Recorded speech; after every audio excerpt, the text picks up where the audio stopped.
toi-même, tu es atteinte d'endométriose et tu as pris 15 ans pour apprendre que tu étais atteinte de ça.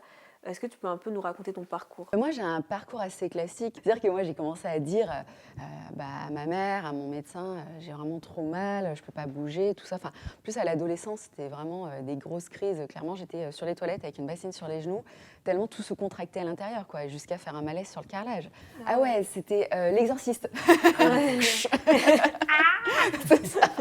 Et donc, c'était vraiment très invalidant. Moi, je finis par comprendre que j'en ai. Mais les médecins à l'époque me disent ou que c'est dans ma tête, que j'exagère, que c'est une maladie rare. 1 sur 10, non, c'est pas rare. Pourquoi ça a été aussi long pour comprendre ce que tu avais? Moi, les médecins, à mon époque, ils connaissaient tout simplement pas, la plupart du temps, l'endométriose. Les gynécos, ils connaissaient de loin, mais ils n'étaient pas forcément formés.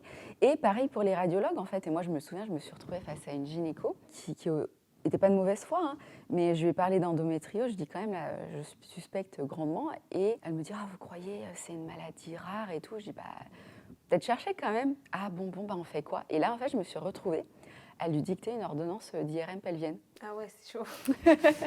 Mais sans ça, j'aurais pas eu le diagnostic. Mais aujourd'hui, ça va mieux. Aujourd'hui, ça va.